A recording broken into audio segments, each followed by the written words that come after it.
இப்போது நாம பிறை 3ல இருக்கிறோம். இந்த ரமலானுடைய நோன்புகள், ரமலானுடைய மாசம், இதை பற்றி பார்க்கும்போது முஹம்மது ரசூலுல்லாஹ் அவர்களுடைய வாழ்க்கையிலே ஒரு இடத்துல சொல்றாங்க, சஹாபாக்களை பார்த்து, இஹ்லிரு அல் மிம்பர், தோழர்களே நீங்கள் மிம்பருக்கு பக்கத்தில் செல்லுங்கள். சஹாபாக்களும் மிம்பருக்கு பக்கத்தில் அங்கே சென்று ஆஜராகிறாங்க. அப்போது அந்த இடத்துல ஒரு செயலை முஹம்மது ரசூலுல்லாஹ் அவர்கள் செய்யறாங்க. மிம்பருடைய அந்த ஃபர்ஸ்ட் ஸ்டெப்ல ஏறும்போது ஆமீன் என்று சொல்றாங்க. அடுத்த ஸ்டெப்ல ஏறும்போது ஆமீன் அப்படின்னு சொல்றாங்க. மீண்டும் ஒரு முறை ஆமீன் என்று 3வது இடத்துல ஏறும்போது சொல்றாங்க.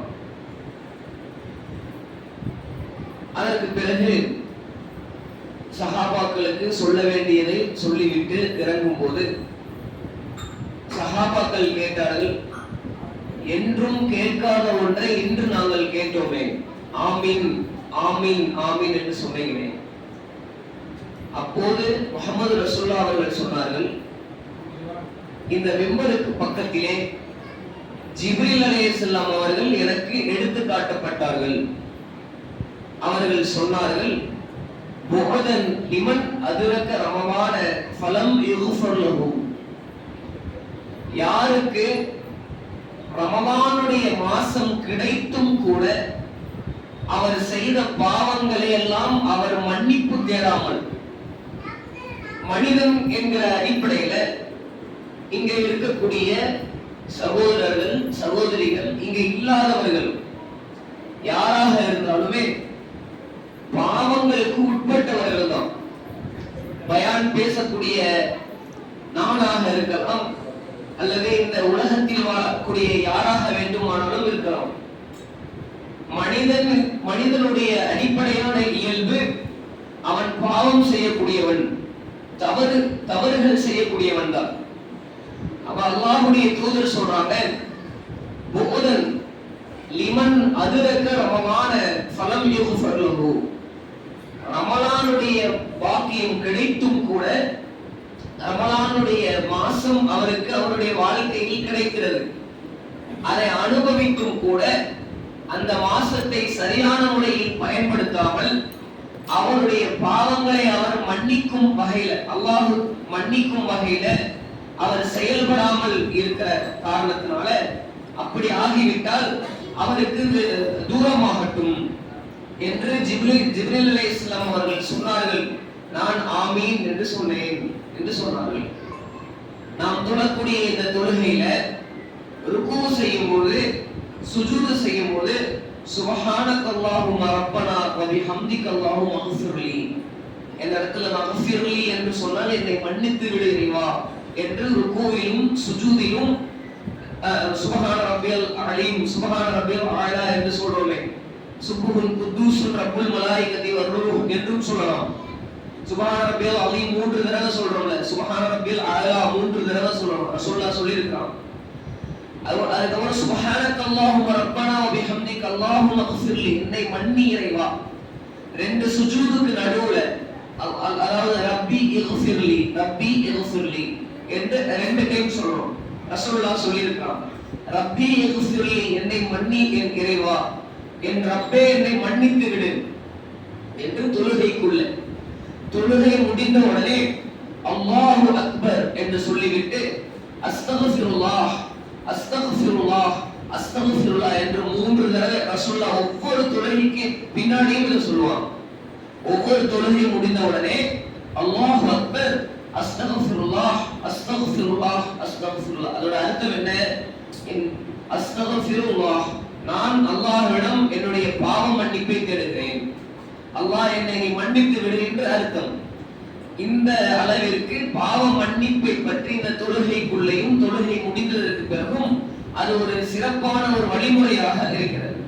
அல்லாஹ் அவனுடைய குர்ஆனிலே சொல்லும்போது வஸ்தக்ஃபிருல்லாஹ, அல்லாஹ்விடத்தில் நீங்கள் பாவ மன்னிப்பு கோருங்கள், இன்னல்லாஹ கஃபூருர் ரஹீம், அல்லாஹ் இரக்கமுள்ளவன் மன்னிப்பவன் என்று அல்லாஹ் சொல்கிறான். அதே போல இன்னைக்கு பாருங்களேன், சஹருடைய நேரத்துல பல பேர் சஹர் செய்துவிட்டு சஹர் நேரத்திலேயே தொழுதுட்டு அப்படியே தூங்கிடுவாங்க.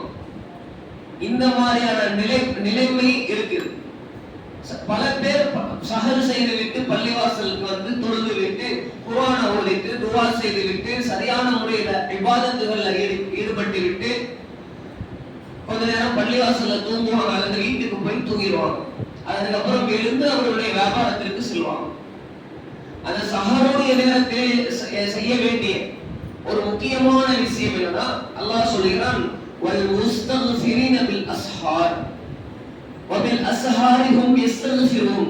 ரெண்டு இடங்கள்ல வல் முஸ்தக்ஃபிரூன பில் அஸ்ஹார் என்று ஒரு இடத்திலும் வபில் அஸ்ஹாரி ஹும் யஸ்தக்ஃபிரூன், சஹருடைய நேரங்களிலே அஸ்தக்ஃபிருல்லாஹ் என்று சொல்ல வேண்டும். சஹருடைய நேரத்தில் அல்லாஹ்விடத்தில் பாவ மன்னிப்பு கோர வேண்டும். ஆனால் சஹருடைய நேரத்தில் நாம் பாவ மன்னிப்பு கோருகிறோமா? யோசித்து பாருங்க. முதல்ல சஹர் உணவை சாப்பிடும்போது பிஸ்மில்லாஹ் சொல்லி சாப்பிடுவோமா? நம்ம பிள்ளைங்களுக்கு பிஸ்மில்லாஹ் சொன்னையா என்று நம்ம கேட்கிறோமா? சாப்பிட்டு முடிந்ததுக்கு பிறகு அல்ஹம்துலில்லாஹ் கஸீரன் தய்யிபன் முபாரக்கன் என்ற அந்த துஆவை ஓதுகிறோமா? நாம் ஓதுகிறோம் அல்லது நம்ம பிள்ளைகளுக்கு சொல்லி தருகிறோமா? பிஸ்மில்லாஹ் சொல்ல மறந்துட்டாங்க நம்ம பிள்ளைங்க, பிஸ்மில்லாஹி ஃபி அவ்வலிஹி வ ஆஹிரிஹி என்று சொல்லி தருகிறோமா? நம்ம பாட்டுக்கு ரேண்டமா எந்திரிச்சு எல்லாத்தையும் செஞ்சுட்டு இருப்போம். அங்கே ஒரு குழந்தை வளர்ப்பு இருக்கிறது, அங்கே நம்முடைய ஆண் பெண் சந்ததிகள் இருக்கிறாங்க. பிஸ்மில்லாஹ் சொன்னாங்களா, அல்ஹம்துலில்லாஹ் சொன்னாங்களா, சஹருடைய நேரத்தில் அஸ்தக்ஃபிருல்லாஹ் என்று அல்லாஹ்விடத்தில் பாவ மன்னிப்பு கோருகிறோமா? நம் பிள்ளைகளுக்கு அதை கற்றுக் கொடுக்கிறோமா என்று யோசித்து பாருங்க. பாதி நேரம் ரமலானுடைய மாசத்தில் பாதி நேரம் நாம தூங்கி கழிக்கக்கூடியவர்களாக இருக்கிறோம். நம்முடைய இபாதத்துகள் ரொம்ப கம்மியா தான் இருக்குது. அதெல்லாம் யாரும் மறுக்க முடியாது. ஆக்கபூர்வமான அறிவுபூர்வமான ஒரு இன்ட்ரெஸ்டோட இபாதத்துகள்ல ஈடுபடுகிறோமா? எத்தனை பேர் நாம் இந்த ரமலானுடைய மாசத்திலே இஅ்திகாஃப் இருக்கிறோம்?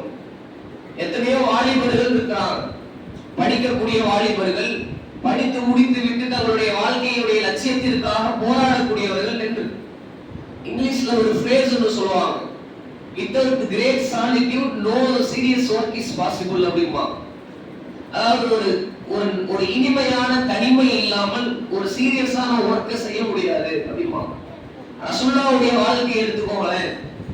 அவங்க ஹிராவுடைய அந்த குகையில தனிமையில இருந்து அல்லாஹ்வை வணங்கினாங்க. நாம இஅ்திகாஃப் இருக்கிறோமா? பெண்கள் யோசித்து பாருங்க. பெண்கள் இஅ்திகாஃப் இருக்கலாம். அந்த அந்த மார்க்கத்தினுடைய சட்ட அடிப்படையில் நம்முடைய வாலிபர்கள், நம்முடைய பிள்ளைகள், அப்பா அம்மா பாருங்க, இந்த வருஷம் ரமலான் உள்ள மாசத்துல கடைசி 10 நாள் போய் பள்ளிவாசல்ல இஅ்திகாஃப் இருப்பா என்று வழிகாட்டுகிறோமா? யோசித்து பாருங்க. குடும்பத்துக்கு 4 பேர் இருக்கிறோம், 2 பேர் சம்பாதிக்கிறோம், நம்முடைய தேவைகளை அல்லாஹ் நிறைவேற்றுகிறான். என்னதான் நாம சம்பாதித்தாலும் எண்ட் ஆஃப் தி லைஃப் எல்லாத்தையும் விட்டுட்டு நம்ம அல்லாஹ்விடத்தில் செல்ல வேண்டும். எல்லாத்தையும் நாம் விட்டு செல்வதற்காக தான் இந்த உலகத்திலே வந்திருக்கிறோம். நாம் செய்த தர்மத்தை தவிர, பயன் தரும் கல்வியை தவிர, தர்மமாக எடுத்து கொடுத்தோமே அது நம்மிடத்தில் வரும் நன்மைகளாக வரும். அப்போது நம்முடைய பிள்ளைகளை இஅ்திகாஃப் வைக்கக்கூடியவர்களாக, அல்லாஹ்வுடைய பாதையில பள்ளிவாசலில் தங்களை முடக்கிக் கொள்ளக்கூடியவர்களாக ரமலானை ஆக்குகிறோமா? அந்த காலகட்டத்துல அல்லாஹ்விடத்திலே மன்னிப்பு தேடுகிறோமா? யோசித்து பாருங்க. இது ஒரு நல்ல தனிமை தானே. அல்லாஹ்வை நினைத்து குர்ஆனை படித்து நம்முடைய பாவங்களுக்கு மன்னிப்பு தேடி நாம தூய்மை அடையலாமே. அதுதான் உடன் லிமன் அஜரக ரமலான ஃபலம் யக்ஃபர்லஹு.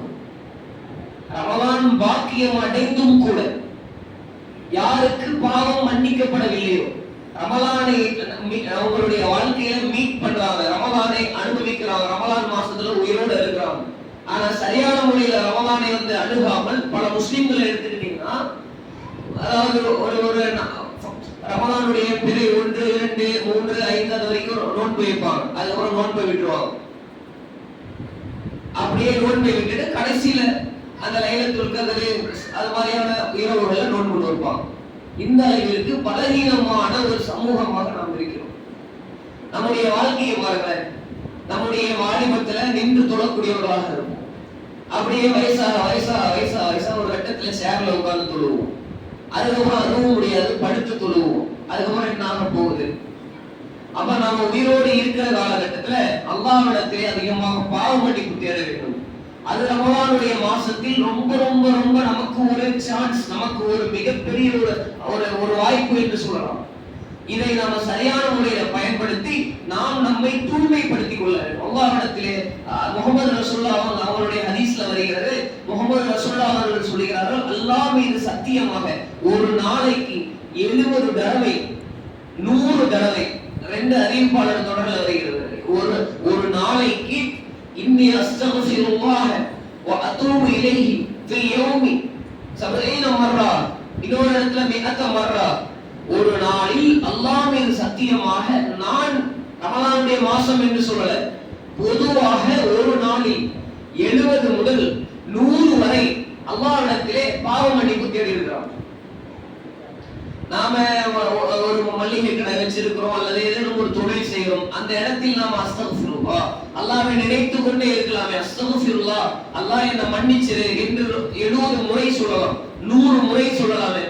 ஒரு 10 முறையாச்சும் சொல்றோமா, அல்லாஹ் நான் செய்த பாவங்கள் எல்லாம் நீ மன்னிச்சிரு, நான் மௌத்தா போனதுக்குள்ள நான் ஒரு நல்ல மனுஷனா மாறிடணும், பாவம் இல்லாத ஒரு தூய்மையான ஆத்மாவாக என்னை மாற்றணும் என்று அல்லாஹ்வோடு ஒரு இணைப்போடு ஒரு பிணைப்போடு நாம இந்த ரமலான் மாசத்தை ஆக்கிக் கொள்ள வேண்டும்.